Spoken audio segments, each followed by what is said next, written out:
반갑습니다. 타임 레버리지. 시간을 들여 막대한 수익으로 치환한다. 화요일이 밝았네요. 그쵸? 오늘은 비가 온다라고 좀 했던 것 같은데요. 우산 잘 챙기고 가셨으면 좋겠고, 미끄러지지 않게 조심하게 좀 다니셨으면 좋겠습니다. 오늘도 함께 이렇게 또 성장해 주셔서 대단히 감사드립니다. 천천히 시작해 볼까요? 이제 내일부터죠. 이 업비트와 빗썸, 우리나라의 대장격으로 있는 국내 거래소죠. 업비트 같은 경우는 10개 비트코인 규모의 투자 메이저리그 대회를 출시하고요. 빗썸 같은 경우는 30억 규모로서 투자 대회를 하고 있습니다. 7월 3일부터 7월 16일까지 이렇게 또 둘이 뭔가 짜고 친 것처럼 정확히 날짜를 겹치게 해서 국내 투자 대회를 열고 있네요. 이 시기를 한번 봤을 때 7월 달이 조금 더 암호화폐가 훈풍이 불 수 있는 것과 맞물리는 시기와 뭔가 연관성을 가져가지 않을까라는 생각, 그리고 이더리움에 대한 현물 ETF가 7월 중순 전에는 좀 승인이 되지 않을까? 그 시기와 좀 맞물리는 것 같습니다. 아무쪼록 알트코인에 대한 좋은 상승장이 좀 오는 시점으로서 그들이 또 투자 대회를 여는 것이 아닐까라는 이런 조심스러운 관점을 전달드려 보겠습니다. 아무쪼록 우리 7월달 이제 막 시작이 됐는데 건강한 마인드셋으로 여유 있는 스탠스로 또 우리가 베어 트랩을 잘 건너가야 되겠죠. 그 부분에 대한으로 비트코인은 7월 달은 항상 반등했던 달로서 좀 보여졌다. 지금까지의 역사적인 패턴을 봤을 때 빨간색보다는 초록색이 더 많이 보이는 게 보이시죠? 7월 달은 항상 조금 좋은 분위기를 연출시켜 줬다라는 것이겠죠? 하지만 변수는 마운트 곡스가 이야기 나오고 있고 FTX에 대한 채권자들에게 상환해 줄 수 있다라는 리스키한 부분이 또 있었었는데 우리는 이런 퍼드적인 부분에 절대 속지 말자라고 말씀을 드렸죠. 계속적인 미국의 움직임을 관찰하면서 그 세력들의 의도를 간파하면서 우리가 지금 모아가고 있는 코인들의 수량에 포커스를 맞추자라는 것 다시 한번 좀 강조드리겠습니다. 그렇기 때문에 우리는 아직까지는 조금은 지지부진한 흐름에 있지만 이제 슬슬 이 베어 트랩의 종료 시점을 준비해야 되지 않을까? 이런 생각이 좀 드는 것 같거든요. 조금의 조정이 길어진다 한들 절대 걱정할 시기는 아니라고 말씀을 드렸습니다. 올해 반감기 그리고 다음 반감기로서 우리가 암호화폐를 통해 부자의 반으로 오를 수 있는 너무나 중요한 시기라는 거, 특히나 제도권이 편입된 올해가 너무나 중요한 시기라는 거 제가 계속 반복적으로 말씀을 드리고 있죠. 그 부분에 있어서 이번 네 번째 반감기 사이클은 세 번째 반감기 사이클이 아닌 그 두 번째 있었던 반감기 사이클, 16년, 17년도에 있었던 그 불장의 패턴과 굉장히 유사한 움직임을 가져가고 있다라고 말씀을 드렸습니다. 그렇기 때문에 이번 불장 사이클은 그 시가총액이 정말 가벼웠던 세 번째가 아닌 두 번째 반감기의 슈퍼 사이클을 닮아갈 확률, 그 파급 효과가 굉장히 세게 있을 것이라는 거 참고적으로 다시 한번 봐주시면서 베어트랩에 쫄 것이 아니라 이제 7월서부터는 다시 올라갈 수 있는 상황. 물론 조금 더 시간이 지나서 어느 정도의 조정이 있을 수는 있겠지만 중장기적으로 우리가 최소 올해 4분기, 내년 1분기까지는 알트코인을 통해 좋은 수익률을 가져갈 수 있는 기회 순간에 있다라는 것 명심해 주셨으면 좋겠습니다. 다음 트위터를 봤을 때 스텔라가 보이고 있어요. 그렇죠? 우리 구독자 선생님들 중에 리플 굉장히 공격적으로 투자를 또 하시지만 많이들 또 스텔라의 분산화 작업을 하고 계시거든요. 스텔라 역시 제가 항상 말씀을 드렸죠. 리플과 형제지간이다. 2014년도 7월 달에 그 제드 맥켈럽이 리플을 뛰쳐나가서 비영리 재단으로 만든 게 이 스텔라 재단이라고 말씀을 드렸죠. 수수료 측면에서는 리플보다 더 저렴한 부분을 보여주고 있습니다. 리플과 스텔라, 그들은 새로운 금융 솔루션을 가져올 수밖에 없는 그들이 설계한 재단이자 회사라고도 말씀을 드렸죠. 잠깐 읽고 갈까요?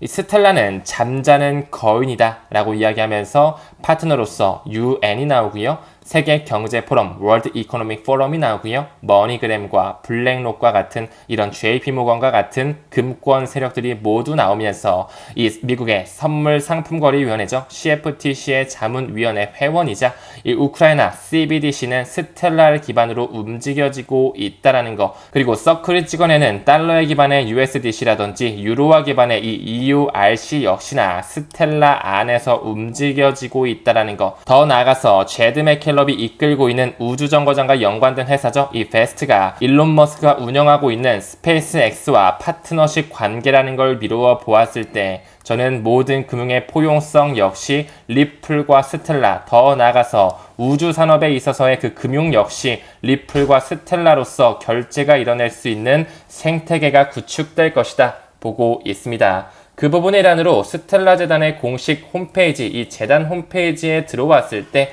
역시나 마찬가지로 이 강조된 파트너를 보면요. 머니그램 넘버 1, 2를 아우르고 있는 전 세계를 지배하고 있는 자금이체 기업이라고 말씀을 드렸죠. 이 머니그램이 넘버 2라고 말씀을 드렸고요. 넘버 1은 웨스턴 유니온, 역시나 미국을 뿌리로 하고 있고 리플과 국경 간 결제에서 손잡고 있다라고 말씀을 드렸습니다. 소매용 CBDC의 이동에서는 머니그램을 통해 스텔라와 손을 잡고 있지만 최근에 머니그램의 CEO가 이런 얘기를 했었죠. 그 거액용 CBDC의 이동에서는 리플과 손잡을 수밖에 없는 팩트사항을 전달해 줬을 뿐만 아니라 이미 웨스턴 유니온 역시 리플과 파트너십 관계라는 것을 미루어 보았을 때 반드시 새로운 금융 솔루션 리플과 스텔라와 연관성을 가져갈 수밖에 없다. 그리고 서클이 나오고 있죠. 골드만삭스의 자회사라고 말씀을 드렸고요. BNI 멜론이라든지 블랙록의 자금, 피델리티의 자금이 모두 들어가 있으면서 올해 1월서부터는 또 IPO를 준비하고 있다. 시간이 지날수록 RLUSD, 즉 XRP 레저의 생태계로 연동이 되면서 그들이 구축하려고 하는 그 스테이블 코인의 연결구도 CBDC 세상을 과거부터 준비해 왔고요. 더 나아가서 프랭클린 태플턴 뿐만 아니라 윌섬트리 모두 스텔라 재단과 강조된 파트너로서 이미 사업을 영위하고 있는 것으로 미루어 보았을 때 스텔라 역시 우리가 리플과 함께 포트폴리오 분산하기에 매우 훌륭한 코인이다. 파이낸스 코인이다라는 것 결론을 내드렸습니다. 그쵸? 그 부분의 일환으로 이 영란은행의 전 총재였죠.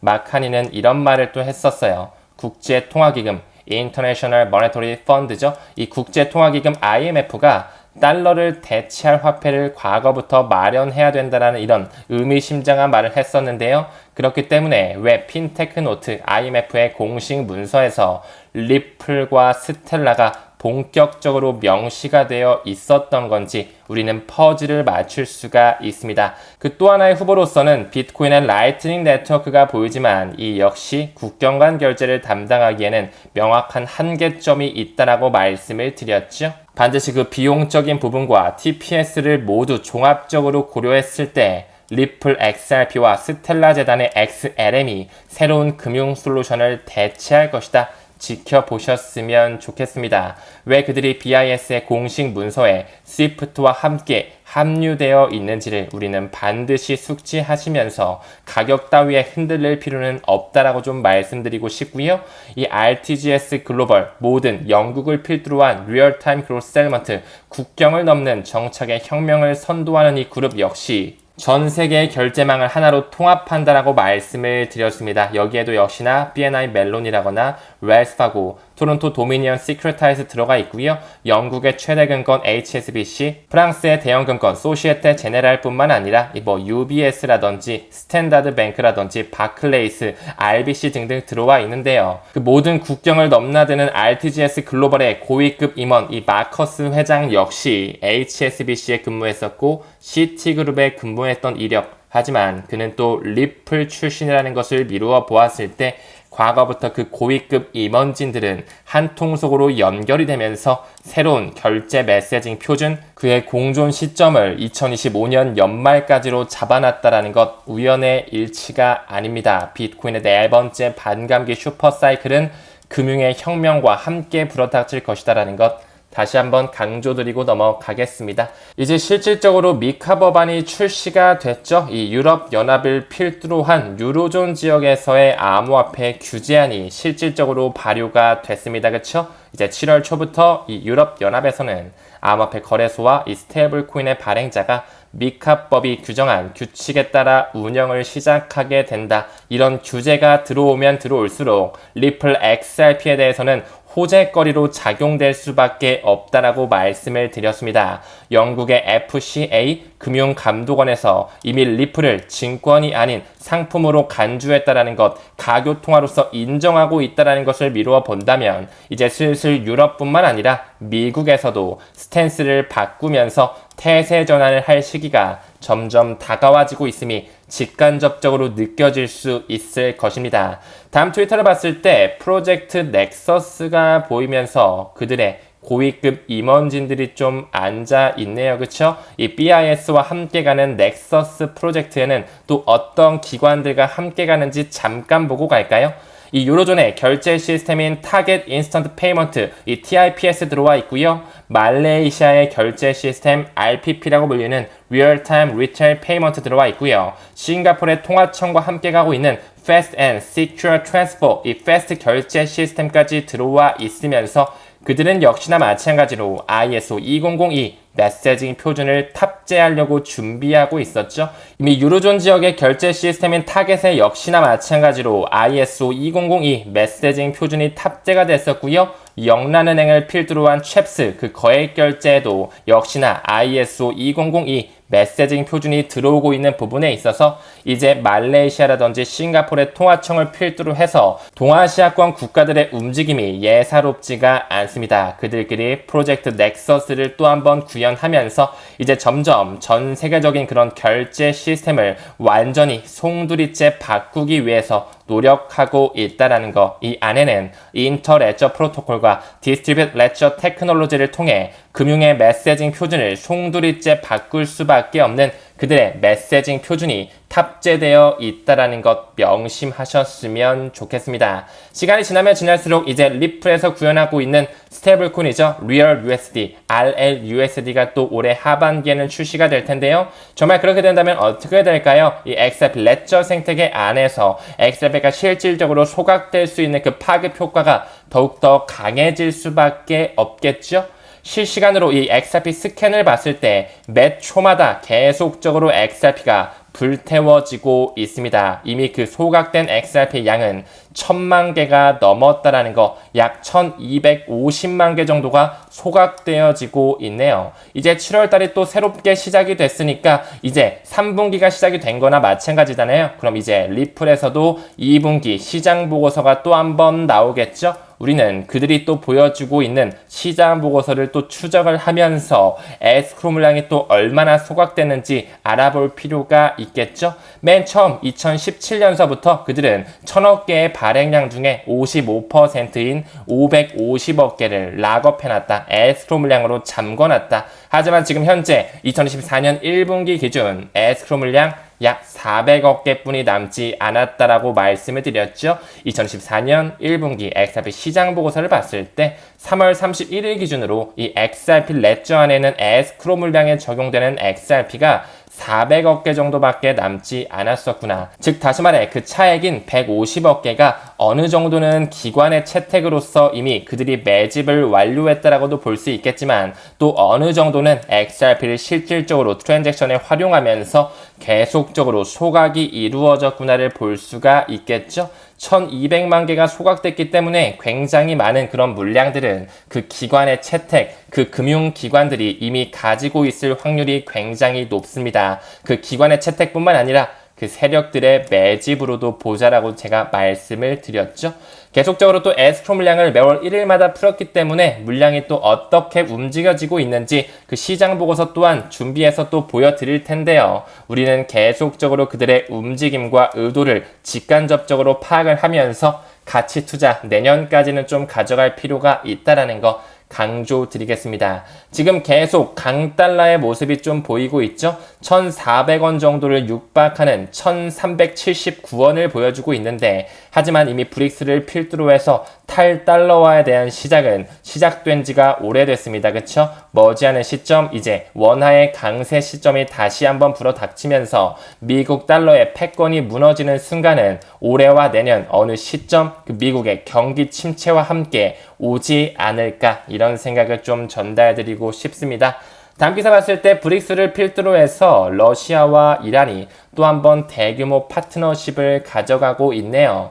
그 부분의 일환으로 과거부터 이란 중앙은행 역시 CBDC 파일럿 프로그램을 시작한 바 있었죠. 이미 리플사는 10개국 이상의 중앙은행과 손잡으면서 CBDC에 대한 파트너십을 국가 단위로 체결하고 있습니다. 공식적으로는 이란의 모습이 보여지진 않지만 대외비로서 그들은 뒤에서 리플의 CBDC 플랫폼을 활용하며 디지털 생태계 준비를 하고 있을 것이라는 것 저는 믿어 의심치 않고요. 그들의 움직임 역시나 브릭스페이를 필두로 해서 계속적인 달러의 헤게모니를 떨어뜨리고 새로운 금융 메시징 표현의 구현과 공존의 시기를 고대하고 있을 것입니다. 다음 기사 봤을 때 아마존이 향후 10년간 데이터 센터를 건설할 예정이다라고 하면서 1000억 달러 투자 계획하고 있네요. 사실 아마존뿐만 아니라 최근에 굉장히 뜨거운 감자였던 이 엔비디아 역시 AI 금광에 앉았다라는 이런 기사가 나오면서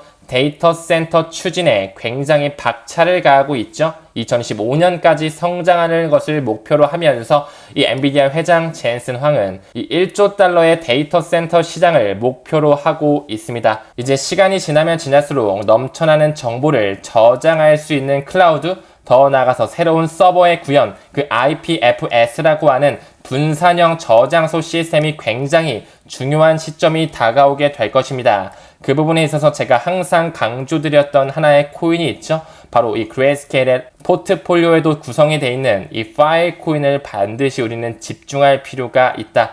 지금 하나로 7,000원, 8,000원도 안 하는 이 파일 코인은 왜 기관들이 80달러나 주고 매입을 하고 있는지, 6개월 이후에 이 파일 코인의 가격이 어디까지 갈 수 있을지 한번 병렬적으로 지켜보시면서 포트폴리오 분산화에 참고하셨으면 좋겠습니다. 슬슬 시간이 지날수록 일본의 대기업이죠. 소니 또한 암호화폐 비즈니스에 본격적으로 출범을 하면서 굉장히 많은 핀테크 회사뿐만 아니라 회계 법인이라든지 자금이체 기업들, 이런 소니와 같은 대기업들이 암호화폐 시장에 눈을 뜨고 있습니다. 우리는 선구자의 위치로서 계속적으로 공부를 수반하시면서 리플을 필두로 한 비트 이더, 그 알트코인의 대장격들, 기관의 채택이 끝난 것들에 집중하시면서 올해 불장 시그널 다 함께 힘차게 준비하셨으면 좋겠습니다. 금일 영상은 여기서 마무리할게요. 금일도 시청해주심에 대단히 감사드립니다. 우리는 모든 면에서 점점 더 좋아지고 있습니다. 감사합니다. 성토합시다.